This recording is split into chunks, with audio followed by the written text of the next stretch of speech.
My name is Andrew Ren. I'm a senior cloud technical consultant here at Amazon Web Services. And we are so glad to have you today joining us for the AWS Summit Online 2021. In this session, we will talk about cost-saving strategies for your Kubernetes workloads. We will introduce two solutions to leverage Spot as well as Graviton instances in an elastic Kubernetes service cluster. We'll share what are the best practices in order to adopt such architecture and how to achieve operation excellence during the process. At last, we'll show a demo of a sample deployment pipeline for such an EKS cluster. What are the reasons people go for Kubernetes? One of the reasons is obviously to save cost. Because container is lightweight and provides more efficient utilization of resources, theoretically, it saves cost, without even mentioning its benefit in management and development cycles. However, in reality, if you are the Kubernetes migration project owner or the developer who executes the migration, depending on what kind of workloads is migrated, you might not see much savings. You might hear about general cost savings best practices, such as leveraging Spot and Graviton instances, but you are not sure whether they are applicable to EKS or how to seamlessly adopt these techniques. Well, first, let's discuss the Spot EKS Managed Node Group solution.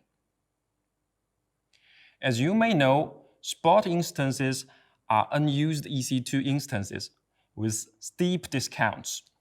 It can bring savings up to 90% of on-demand prices. But as a trade-off, your instance might be interrupted when instance capacity pool is running low. Spot and EKS integration is well supported for a long time. However, previously, you have to make a choice between Spot and managed node group because Spot instances was only supported in self-managed node group. With the release of Spot instance support for managed node group in reInvent 2020, this is no longer a blocker. Another blocker of using Spot instance is EKS Spot interruption. To resolve the blocker, on one hand, you can optimize your workloads to be able to tolerate an interruption. For example, make sure your workload is stateless, fault-tolerant, so it can stop at any time, or use checkpoints to record the running state of your task, so it can continue from where it stopped. One thing to take note, though, you need to find new resources to run the replacement pods or complete your checkpoint within the 2 minutes given before the Spot instance is terminated. This challenge can sometimes break the deal. On the other hand, we can reduce the possibility of Spot interruption on infra level. By default, Spot in managed node group uses capacity optimized allocation strategy. What is this strategy? It allocates instances from the Spot instance pool with the optimal capacity for the number of instances that are launching, making use of real-time capacity data. For example, if I want to deploy 12 instances across a fleet of R5 large, M4 large, and M5 large instances in 3 AZs. In the diagram, the $ marks how expensive each Spot instance type is in the AZ, and the bar marks the capacity of each Spot instance type. If we use the lowest price strategy, the fleet would choose R5, M5, and M5 in zone A, B, and C. However, with the capacity optimized strategy, the fleet would choose R5, M4, and M5 instead. They are the instance types with the most capacity remaining in each AZ. thus has less possibility to be interrupted. Another optimization embedded with managed node group spot instances is capacity rebalance. Instead of waiting for the 2-minute interruption notice, it proactively checks the spot capacity pool and augments your fleet with a new spot instance if it sees a risk of interruption. This strategy buys you more time to replace the pods on old spot instance with new ones in an elegant manner. Let's take a closer look into how capacity rebalance works.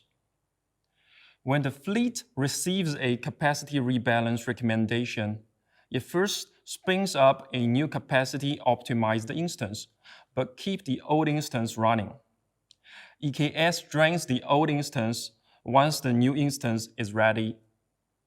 However, if the new instance is not yet ready, when the old instance receives the 2-minute interruption notification, EKS drains the old instance anyway. You can see that capacity rebalance is not perfect yet. In the worst case, capacity rebalance recommendation is given at the same time as the 2-minute interruption notification. You still only have 2 minutes to react. So that's why you need to further reduce the possibility of spot interruption by tapping into multiple spot capacity pools. To achieve this, you can create multiple EKS managed node groups with spot instance each diversified with similarly sized instance types. For example, in one node group, you put all the extra large EC2 options, and in the other, put all the 2 extra large options. Don't mix instance sizes in one node group so that autoscaler can correctly manage the scaling steps. In this section, we introduced managed node groups, support for instance spot, capacity optimized allocation strategy, capacity rebalance, and diversified node group strategy. With them, you can easily add spot instance into your EKS cluster. Now let's proceed to the second solution, to leverage Graviton instances for cost saving. And how can you adopt Graviton instance via a hybrid ARM and AMD architecture? Why Graviton? The AWS Graviton processors are custom AWS silicon with 64-bit ARM cores. Graviton 2 powered instances can lower total cost of ownership significantly. The AWS Graviton 2 powered instances are the highest performance within their instance families, along with 20% lower cost when compared to other instances with the same vCPU and memory configuration. This leads to up to 40% better price performance versus comparable x86-based AMD instances. This is the best price performance within their instance families and can lead to real savings for your workloads. Graviton instances are attractive for sure, but I often see customers stop adoption for main 2 reasons. First, compatibility. Graviton is built with ARM64 architecture, but existing EC2 families are mostly built on x86 AMD. So people are worried whether their workloads on AMD can work on Graviton as well. If the workload is not compatible, how much work is needed to make the change? Second, adoption path. If I manage a EKS cluster, and I would like to adopt Graviton, I have multiple workloads across multiple teams deployed on my EKS cluster. Lucky enough, I tested one workload to be compatible with ARM64. But how to deploy it on Graviton instances without cause any downtime? What about the other workloads that are still on AMD? Do I have to manage 2 EKS clusters in parallel? One for ARM and one for AMD. Let's address the compatibility issue first. If we look at what is supported on ARM64, it's most of the languages and tools that you are using today.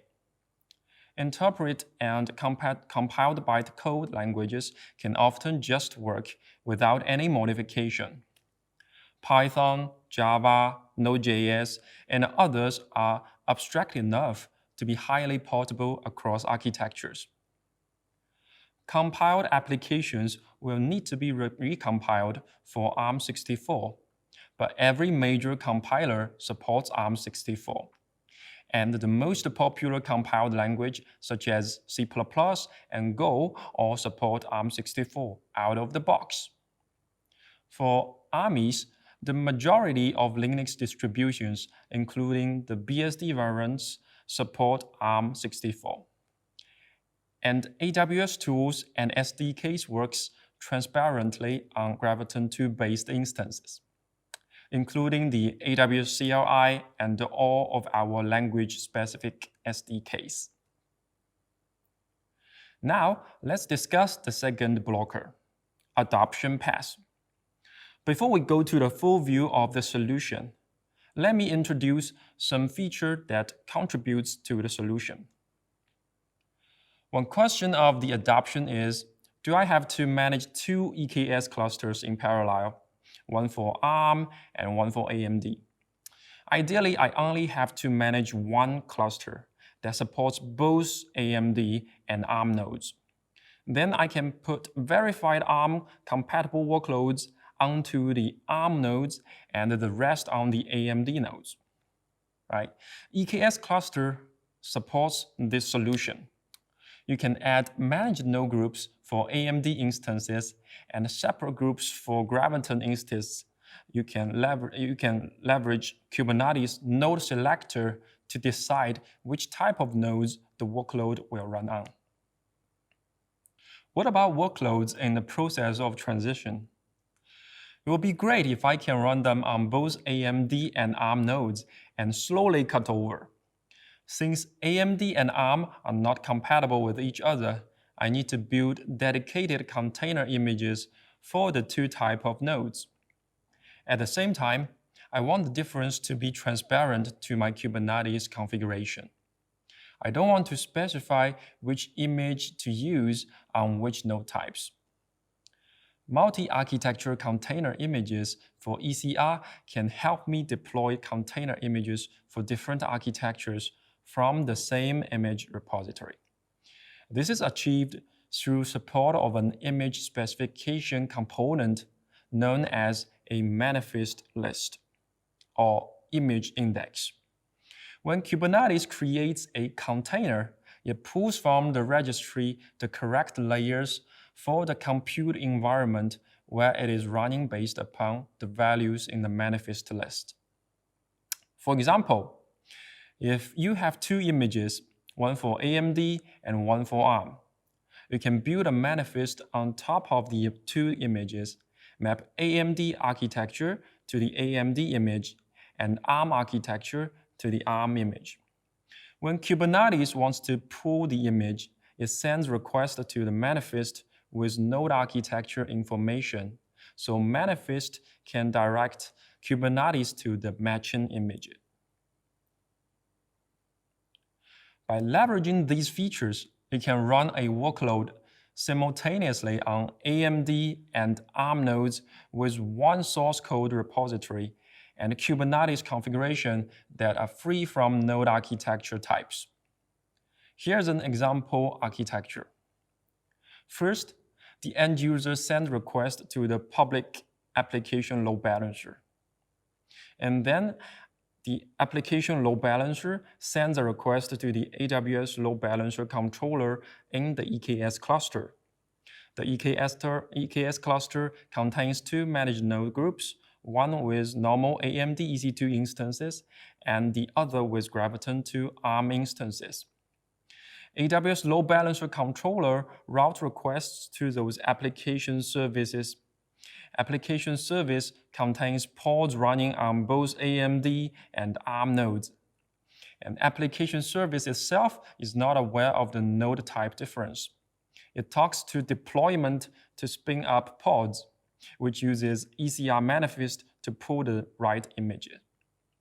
You can see that the workload is now running on AMD and ARM nodes simultaneously, but end user won't notice any difference. To achieve operational excellence, let's also build an automated deployment pipeline. For example, first, commit code to AWS code commit. The code commit triggers AWS code pipeline, starting with a build phase. The build phase has two tasks running on AWS code build in parallel. One is on the AMD instance to compile source code and build the AMD Docker image.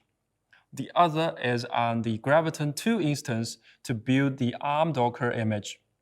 They both push the Docker images to ECR at the end of the task. When both tasks in build phase succeeded, a post-build phase is triggered. The post-build task creates a container image manifest on top of the ARM and AMD Docker images. The manifest alias will route to the ARM or AMD container image based on the architecture of the requester. The post-build task commits the manifest to ECR, runs kubectl to apply any Kubernetes configuration changes, and update the service image to the newly created manifest alias. Then application service picks up the configure change. Pods download the image matching the architecture of their hosting nodes via the manifest alias. In the whole deployment process, source code is free from any node architecture-related configurations. It leaves the configuration job to the build pipeline. The same concept applies to popular DevOps tools such as GitHub Jenkins, GitLab CI/CD, Docker Hub as well.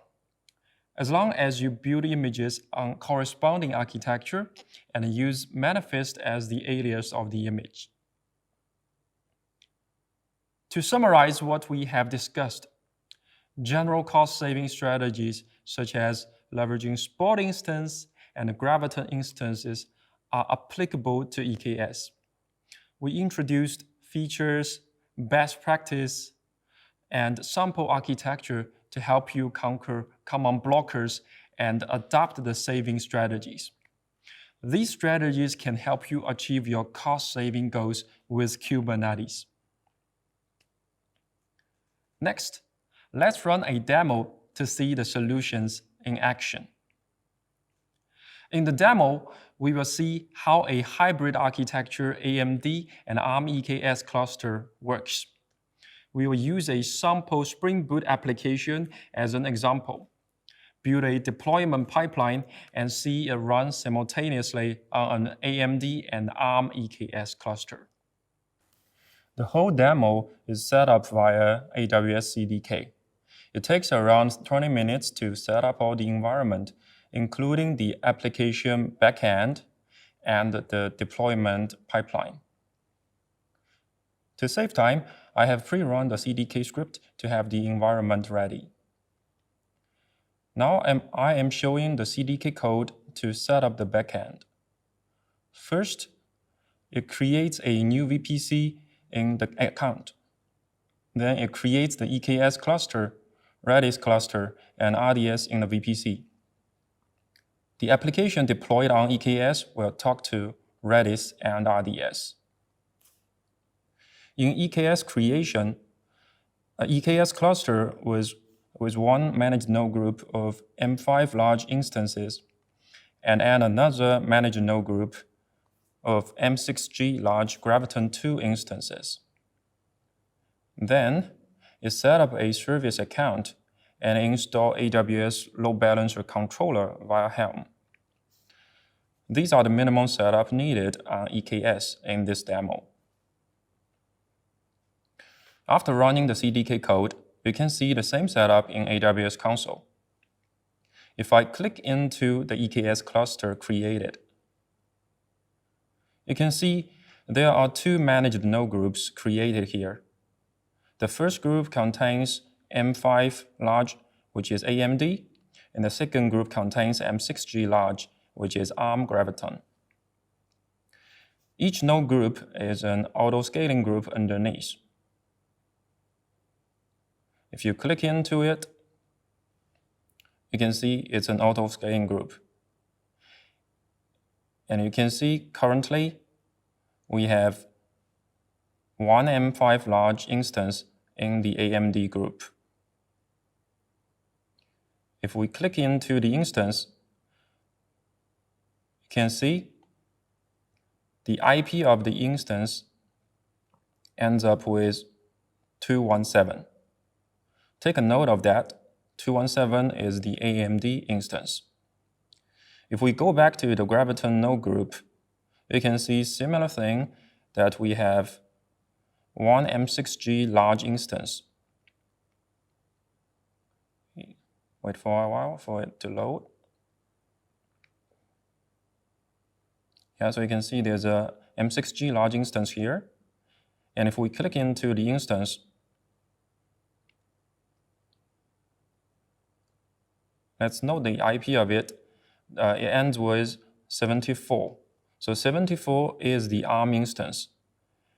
That's the infra setup of the EKS cluster. Now let's check out our sample application. It is a simple Spring Boot application. It has only one home view. All this view does is to run a Redis test through Registries, run a RDS query, test and note the node name where the application runs on. The node name comes from the environment variable and was passed down by the Kubernetes config. When you open the home view, it should show you the test result of the Redis RDS along with the node name. We use the node name to tell which instance the pod is running on. The Kubernetes config is straightforward. We have one ingress controller, one service, and one deployment. And you can see the node name is passed through from here. You can see the sample application called Spring Sample has two pods running in the EKS console. One runs on node 217. If you click into the Spring Sample, the first one runs on 217, which is the AMD instance. Another one runs on node 74, which is the ARM instance. So the Spring Boot sample service is running on a hybrid AMD and ARM node now. Let's see how it looks like from an end-user perspective. We get the ingress address from kubectl. The response, and we enter the address into the browser. The response tells us it passed both tests for Redis and RDS, and it was run on the instance end up with 217. 217 is the AMD instance. When I refresh the page, you see node name has changed to 74. 74 is the ARM instance. Obviously, end user wouldn't feel the difference, although the application was served by different AMD or ARM nodes. Now let's do some change to the code and commit. We add some stars to the description and should be able to see the change on the page directly once it's deployed.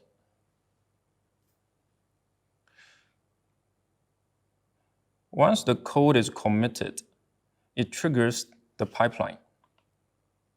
You can see the pipeline in the console. It first built two images in parallel, one for ARM and one for AMD. After both build finish, post-build is triggered to build manifest and apply changes through kubectl. Let's look at the build process in detail.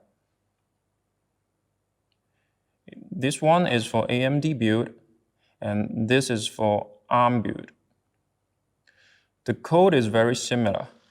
They both use Maven to package. Run docker build, tag docker, and finally push to ECR. The only difference is that tagging and the instance they run on.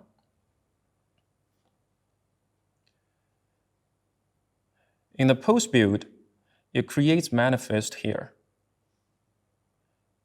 Note how it annotates image according to its architecture. Finally, it updates the Kubernetes YAML and applies to production. Note here, Kubernetes uses the manifest alias in its container image configuration directly.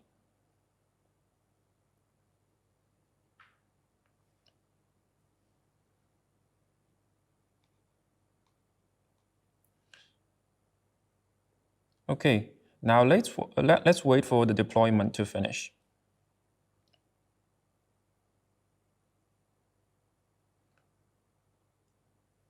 Okay, there's some fast forward here. Once the deployment is finished, you can see the change on the page directly. So the pipeline is working. In this demo setup, the application code and Kubernetes YAML file remain unchanged when I add Graviton ARM instances into the architecture. All I did to achieve a hybrid AMD and ARM architecture were 3 steps. 1. Add a Graviton node group into EKS cluster. 2. Add one task in my deployment pipeline, build ARM image on ARM instances. And 3. Add post-build step to create the manifest. That's all for the demo. If you find it interesting, do try it out on your own workloads. You join AWS Summit to learn, and you can keep learning beyond the Summit with resources from AWS training and certifications for containers and serverless. We offer online digital training that is available on demand. You can go deeper with the 3-day instructor-led course, running containers on Amazon Elastic Kubernetes service. You can also explore labs, white papers, and other technical resources by downloading the AWS ramp-up guides. For more information, visit aws.training/learning library and select the containers or serverless domains. That's all for this session. Thank you very much for listening. We really appreciate your feedback so that we can better understand the topics and services you would like to know more about. So please do take the time to fill out our survey and let us know what you think.